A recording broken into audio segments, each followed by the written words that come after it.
अस्सलाम वालेकुम, बिस्मिल्लाहिर्रहमानिर्रहीम। डायर एजुकेशन के BZU website project in PHP के अंदर आज तीसरे सेशन के अंदर हम सबसे पहले ये देखेंगे कि हमने जो डाटा बेसिस बनाए हैं उसके लिए हमें कनेक्शन इस्टेब्लिश करना है। उस कनेक्शन को किस तरह से मेजर करना है, और अब क्योंकि हम लोग पहले कॉन्फ़िगरेशन दोनों जगह पे कर चुके हैं तो अब हमें ये देखना है कि क्या हमारा कनेक्शन जो है वो डाटाबेस के साथ वर्किंग कर रहा है कि नहीं कर रहा है। ये बहुत इंपॉर्टेंट है ताकि हम जब डाटाबेस के साथ एप्लीकेशन आगे फॉर्म करें तो वो हम उसको कर सकें, क्योंकि basically PHP pre processor hypertext language जो है इसका कंसर्न ही यही है कि आपने सर्वर साइड स्क्रिप्टिंग करनी।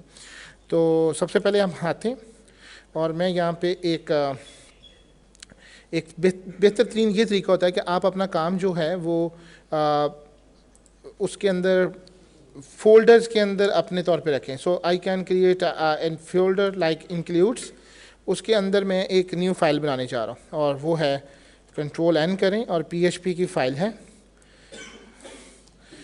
और उसका नाम हम जो है वो रख रहे हैं constant के नाम से, constants.php, क्योंकि मेरे जितने भी वर्किंग हैं वो सारे के सारे constants यहाँ पे हो जाए। सबसे पहले तो आप इसी तरीके से PHP के टैग्स ओपन करें। अब आपको यहाँ पे कांस्टेंट्स जो देने हैं वो याद, PHP में आपको पता है कांस्टेंट करने के लिए क्या इस्तेमाल करते हैं? PHP में कांस्टेंट डिफाइन करने के लिए डिफाइन का लफ्ज़ इस्तेमाल किया जाता है, डिफाइन। जब आप ये कांस्टेंट का मतलब होता है कि that value will never change according to your whole program, since क्योंकि हमें सर्वर नेम और आपका user name and password remain same for the whole project, तो बार बार हमें इसकी ज़रूरत नहीं है। तो आप एक फ़ाइल बना लें कांस्टेंट की, उसके अंदर आप इसको रखें। और अमूमन प्रैक्टिस ये है कि हम PHP के अंदर जितने भी आपके वैल्यूज़ होती हैं जो कांस्टेंट रिप्रेजेंटेशन है वो अपर केस में लिखते हैं। सो इसलिए मैंने यहाँ पे सर्वर लिखा है और इसके साथ $साइन डालने की ज़रूरत नहीं होती है। जब आप ये कर देंगे तो अगला आपके पास जो वैल्यू आपने देनी है वो आपके पास आएगी। Let's suppose it will be a local host, और लोकल होस्ट स्मॉल में होता है। ये चेंज नहीं है, ये आपका बेशक C पैनल है, ये आपका कंप्यूटर है, जो सर्वर का नेम होता है वो लोकल होस्ट ही रहता है। हाँ, आप कई वेबसाइट्स होती हैं जो अपना चेंज करती हैं तो वो आपको नेम बताती हैं, तो आप उसके मुताबिक अपने नाम रखें। दूसरा हमें चाहिए यूज़र का, वो यूज़र रखेंगे। और यहाँ पे हम लोगों ने जब यूज़र बनाया था तो इफ़ यू रिमेंबर दैट कि लोकल होस्ट में PHP माई एडमिन में तो ये यूज़र्स की लिस्ट में हमने ये Y2UEDUCA के नाम से एक एडमिन बनाया था। यही नाम आपको यहाँ चाहिए।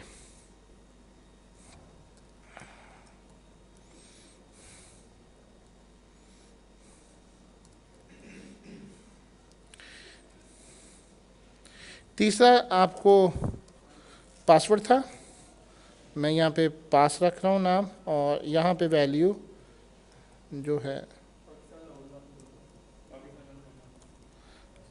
एंड लाहौर 1 2 3, ये 3 आपकी चीज़ें यहाँ पे कांस्टेंट के नाम से बन चुकी हैं।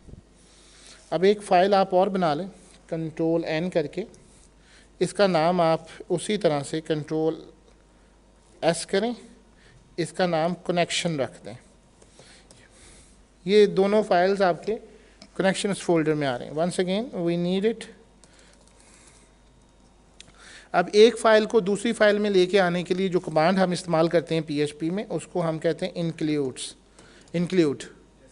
इंक्लूड करने के बाद आपने ये ब्रैकेट्स देनी है, और जो फाइल आपने इसमें पुट कर रहे हैं वो है constant.php। ये इंक्लूड आपका डन हो गया, यानी कॉन्स्टेंट्स के सारे फाइल्स आपके यहाँ पे हो गई। अब हमने नेक्स्ट जो कमांड रन करनी है वो है कनेक्शन की। एक वेरिएबल बना लें, लेट्स सपोज कॉन के नाम से या कनेक्ट के नाम से, जिसमें आपको बेहतरी है। इसके अंदर हमने कमांड चलानी है MySQL i_connect, और इसके अंदर हमें 2 चीज़ें चाहिए। हमें आप ऊपर देख भी रहे हैं कि वो सबसे पहले आपसे पूछ रहा है कि मुझे ये 3 चीज़ें रिक्वायर्ड हैं। कौन कौन सी चीज़ें मांग रहा है वो? User name, password and server name. Okay, 3 strings आपके यहाँ से। तो आपने एक बनाया हुआ है सर्वर, यूज़र एंड ये 3 वेरिएबल्स। अभी चेक कर लेते हैं। इफ़ नॉट कंडीशन लगाएं, इफ़ नॉट कॉन, इसका मतलब है कि अगर ये रिज़ल्ट नहीं आता तो वो हमें मैसेज कर दे कि unable to connect with the database. और उसकी रीज़न जानने के लिए MySQL_error, ताकि वो हमें पता चल जाए एरर क्या है। और एल्स में आप इसको ओपन करें और इको कर दें कि connection established successfully.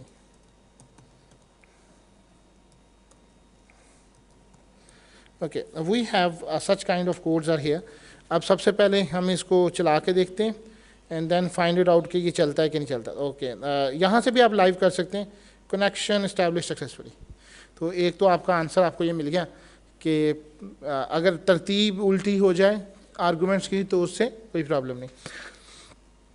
Let's suppose अगर मैं कांस्टेंट में ये पासवर्ड गलत दे देता हूँ, लेट्स सपोज ये 1 2 3 के बजाय 1 2 है।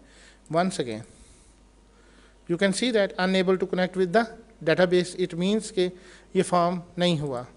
तो ये 1 2 3 और अब अगर हम इसी फाइल्स को उसी तरीके से ऊपर भेजते हैं, लेट्स सपोज चेकिंग करने के लिए कि क्या ये डेटाबेस के साथ ये सेम टू सेम हुआ है कि नहीं हुआ है, तो आप इसको सारी की सारी फाइल को पुट कर दें। may have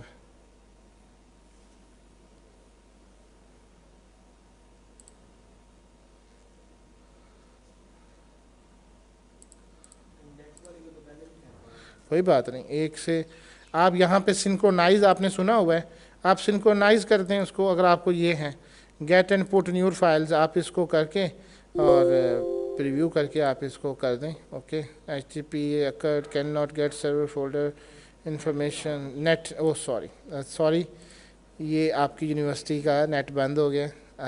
thank you very much.